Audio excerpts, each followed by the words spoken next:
Yung may ranch dito, pero hindi amin to ah.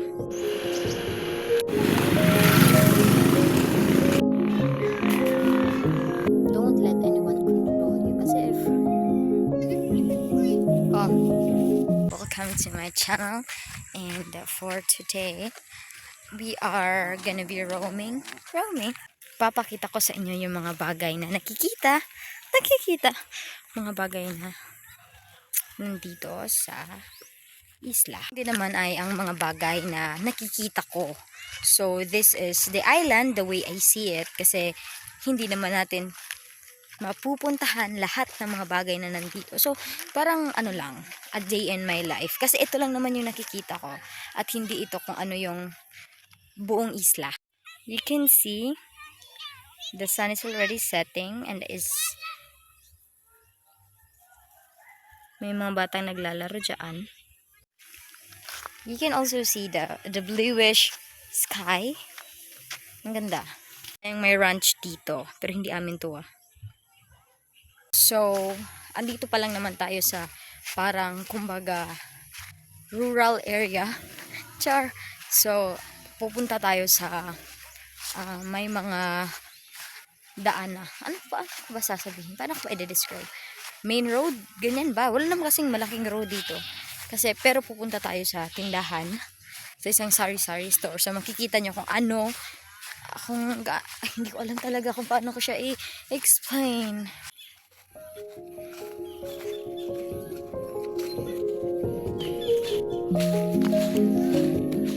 I've always wanted to create a beautiful content na meron kayong matututunan at may parang yung mai-inspire kayo ba, pero hindi ko din alam eh. I've always wanted to do this. So, ito yung papasukan mo from the road. So, ito yung makikita mo pagliliko ka. Ito yung daanan. Ito na yung road na sinasabi ko. Papunta na nga tayo sa tindahan na pupuntahan natin, at kung nakikita nyo, ganyan lang talaga kalaki yung kalsada dito, and mas napalaki pa nga yan eh. Nag-expand na nga yan, pero ganyan lang talaga yan. At kung nakikita nyo dito sa may kanan ko, parang walang semento, tapos yung nasa unahan meron. Paano nyo naman ginawa yan? At kung naaalala ko, maganda naman tong kalsada na to ah. Parang siguro nga kasi pinalaki nila, kaya inayos nila. Pero alam nyo, madalas ko talagang napapansin dito, at alam kong hindi lang din ako yung nakakapansin, kasi kahit yung mga kaklase ko, yung mga kaibigan ko, madalas namin pinag-uusapan to, na bakit kung maganda naman yung kalsada, maayos naman siya, sisirain para masira, tapos aayusin na naman. Eh, ang daming mga to na sira-sira, hindi inaayos. Pero yung kalsada na nagagamit pa, na maganda pa, sinisira para aayusin na naman. Ha?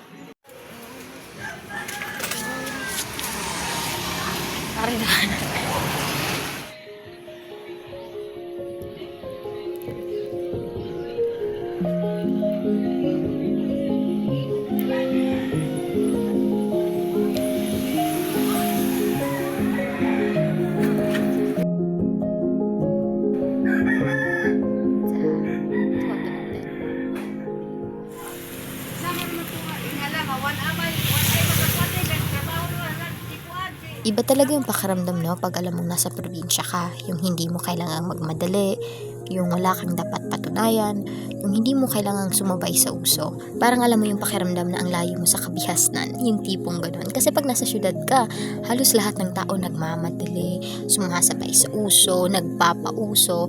Dito wala ka talagang kailangan gawin kundi magpakatotoo sa sarili mo, at gawin mo yung gusto mo, gawin mo yung mga bagay na nakakapagpasaya sa'yo. Yung alam mong nabubuhay ka ayon sa gusto mo at hindi ayon sa gusto ng ibang tao para sa'yo. If only I was able to show you the things na nakikita ko, guys, while walking through this road, talagang maa-amaze din kayo. I mean, I've been living here at naa-amaze talaga ako kasi hindi naman ako madalas lumalabas. Apakaganda. It's just that medyo nakikringe pa ako, and knowing cellphone camera lang yung ginagamit natin, so medyo, di ba, magtataka din yung mga tao. There's a lot of things dito na talagang maa-appreciate mo. Kahit simple, very simple lang siya.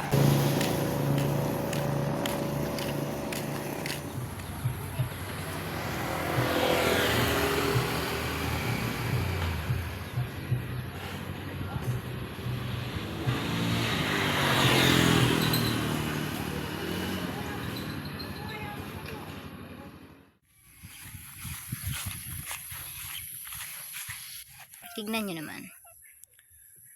Hindi ko lang talaga may papakita yung magagandang sunset. Pero ipapakita ko sa inyo yung sunset talaga na napakaganda dito. Yung nag-orange talaga. 'Di ba? Ang ganda. O, pabalik na tayo. And huminto lang muna tayo ng saglit. And malapit lang din naman na tayo. Pero ang dami ko talagang nakikita ang mga bagay na hindi ko alam, pero na-appreciate ko siya. Napakaganda niya. Hindi lang talaga natin napapansin madalas. And hindi lang din naman sa akin. Parang kahit naman sino nanonood nito. Pag parang you feel bored sa bahay, pwede naman kayo maglakad-lakad sa labas o gumawa ng mga bagay na, alam mo yun, hindi lang yung pagdo-doom scrolling at kung ano pa man ang para sa inyo nakaka-entertain. Kasi parang nakakabaliw din siya. Yung pagdo-doom scrolling, parang yun ang dami namang mga bagay na pwede natin gawin. Also, what I've noticed is that parang super late, parang ang ano ko na kasi I have seen mga teenagers na mas bata pa sa akin, kasing edad ko, yung mas matanda sa akin ng konti, talagang ano na sila tingnan, fully grown. Parang young adult na silang tingnan. So parang, if you think about it, talagang ang huli ko, parang grade 7 pa lang ako tingnan o kung ano man. Talagang siguro late bloomer lang talaga ako o hindi ko alam. Pero, you know, life is not a race naman. Don't let anyone control you. Kasi if, 'di ba, it's not your life kung nakatuon ka lang naman na mabuhay ayon sa kagustuhan nila, 'di ba?